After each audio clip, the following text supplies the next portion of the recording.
May buntag Cebuanos. Balik na punta. Pasensya sa akong tingog karon kay padyo ko totally na naayos akong pagaw. Mo nang karon ako nakabalik og himo og vlog nga ni taas-taas na pod. Then medyo nilagom sa meron kay kami naligog dagat. By the way, ang gusto na ko i-tackle din ako ron. Isgutan nga topic is medyo sensitive siya regarding yung mga young criminals. Kini mga bata pa kayo nga preso na buhat ng mga dautan. Since usap po ni sa trending karon ako na topics. So for me no, di ko mutuo nga nay batang mo dako as kuan siya nga inborn siya nga kriminal na gidaan. Siguro na siya siguro by blood na ay medyo mamalituhon na gidaan. Kaya depende sa kinaskuan like Pinoy is known for mga buutan. Ano ba?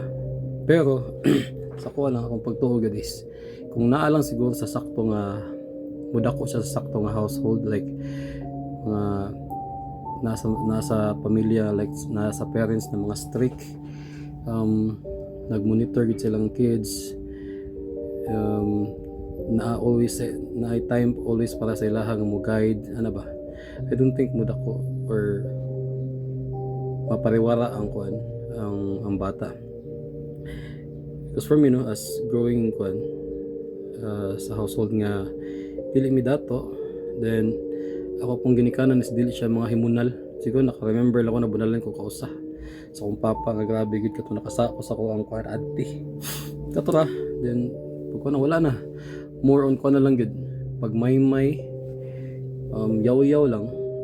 Kaya kung mama mo is ko siya mag-start mo siya yaw-yaw maghilak na. So muna siya nagit siguro sa kan nasa ang usa ka bata nga muda ko nga matipas sa sayop madanis nagit siya sa mga sa mga unfortunate na events, unfortunate na situations, unfortunate na kan parents na siya kay ako mong good kita mong good especially kitong mga batanon pa namgit yung mga bad thoughts like evil thoughts towards sa to ang mga tao nga gi-hate sa mga tao nga to ang gi-desire like especially sa katong mga bata pa gid like mga single pa like magkuhan ka ba na siya sa kuhan pa na siya mo nang uban mong pisal i-appeal siya sa kumpisal gud even though makita nila nga may bungka sa uban nga wala gibuhat nga dautan but still akong pisal gyapon.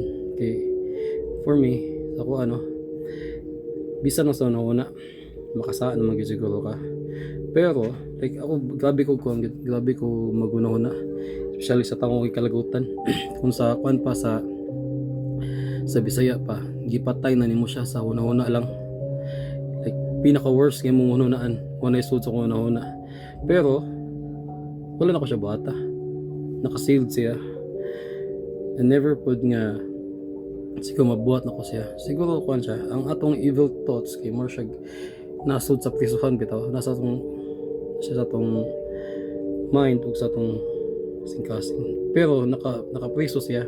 Ang barrier niya for me is ang kahadlok nimo sa imong parents, ang love nimo sa imong parents, kahadlok ug love nimo siya ang barrier niya.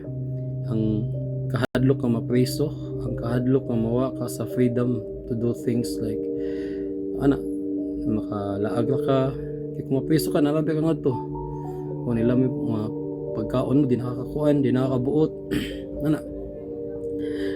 ang kahadlok nga mabuhat og bati and also ang kahadlok sa Ginoo muso ng barrier na to. Then for me ang key po na nga maka-break siya sa siguro ang tao makabuot na is especially sa kids is ang curiosity unsay feeling if buhaton ni nako.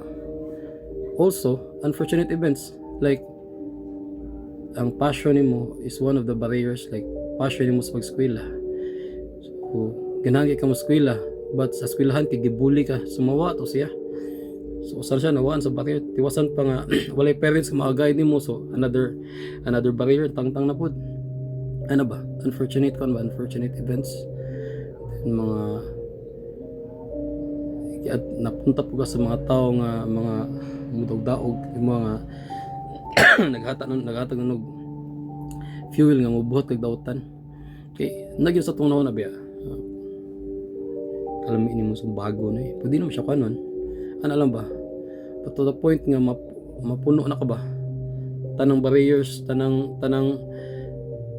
na pwede mo kapagungunta sa imo kay naanam siya kawala. Walay parents nga maka-guide. Nawa na imong love sa eskwela tungod atong si pubuli nimo. Then naugtan na paglaong ba? Ay mo na lang ipamahala na lang. Sabi sa pa pamahala, bahala na ni. Kay daghan na bigitan na nga. Bahala na si Batman Maunsa ko basta ako makabawas ko. Nga na ba? So siguro kung ligon lagi ang foundation sa pamilya siguro. Ang bata magunahon na gid ba? Di ko mabuhat ani kay masuko si mama si papa. Di ko mabuhat ani kay di ko gusto maundang kog eskwela. Ano ba? Ang passion nila mas ma-overcome nila ang ilang bitaw. Siguro dapat na kita mo guide, dapat na ang parents. Importante jud kay ang parents gid.